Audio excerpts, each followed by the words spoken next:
আসসালামু আলাইকুম প্রিয় দর্শকবৃন্দ, কেমন আছেন?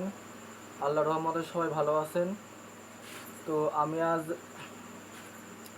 যে হাদিসটি নিয়ে আপনাদের সামনে এসেছি বা আলোচনা করব সেটি হচ্ছে কিয়ামতের প্রথম আলামতের বর্ণনা।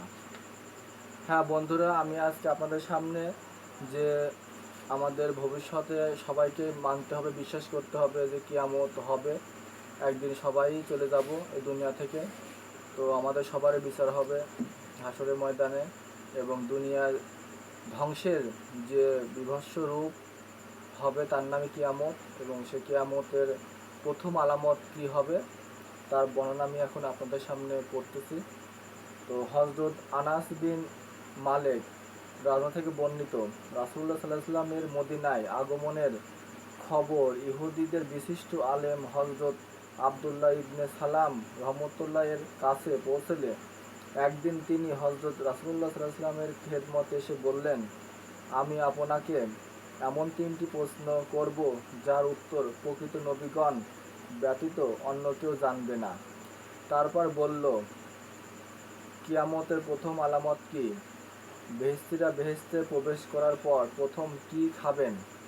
কী কারণে সন্তান সন্ততি পিতার এবং কী কারণে মাতাদের সদৃশ্য হয়ে থাকে?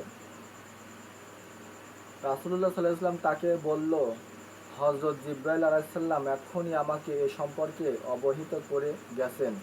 তা শুনে আব্দুল্লাহ ইবনে সালাম বলল, ফেরেশতাদের মধ্যে তিনি তো ইহুদীদের দুশমন। তৎপর রাসূলুল্লাহ সাল্লাল্লাহু আলাইহি ওয়াসাল্লাম তাকে বলল, কিয়ামতের প্রথম আলামত হলো পূর্ব দিক থেকে এমন আগুন উত্থিত হবে যা মানুষদেরকে পশ্চিম দিকে তাড়িয়ে নিয়ে একত্রিত করবে। তো হ্যাঁ বন্ধুরা, আপনারা শুনছেন যে কিয়ামতের প্রথম আলামত হবে যে পূর্ব দিক থেকে সূর্য উঠে এবং সেখান থেকে পূর্ব দিক থেকে এমন আগুন উত্থিত হবে যা মানুষদেরকে পশ্চিম দিকে তাড়িয়ে নিয়ে একত্রিত করবে। আর বেহেশতীরা প্রথম যা খাবেন তা হলো মাছের কলিজা। যে আমরা বেহেশতে যদি কোনো ব্যক্তি যান তাহলে সেখানে প্রথমে যে খাবারটি দেওয়া হবে সেটি হচ্ছে মাছের কলিজা।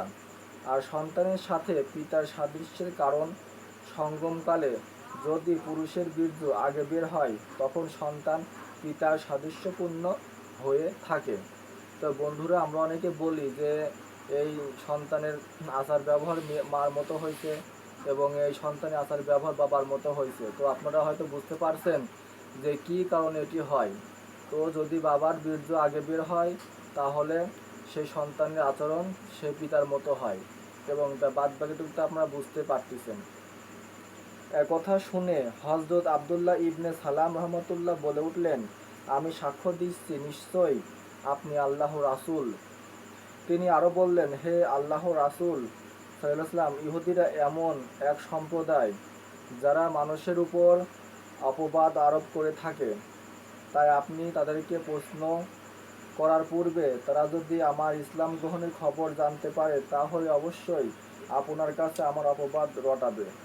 তৎপর আব্দুল্লাহ ইবনে সালাম রহমতুল্লাহ ঘরের ভেতর থেকে বের হয়ে এসে বলল, আমি সাক্ষ্য দিচ্ছি আল্লাহ ছাড়া কোনো মাবুদ নেই, আর হযরত মুহাম্মদ সাল্লাল্লাহু আলাইহি ওয়াসাল্লাম আল্লাহর রাসূল। এ কথা শুনে ইহুদিরা বলে উঠল, তিনি আমাদের মধ্যে সর্বাপেক্ষা নিকৃষ্ট ব্যক্তি এবং নিকৃষ্ট ব্যক্তির সন্তান। তৎপর তারা তার দোষ বর্ণনা করতে লাগলো।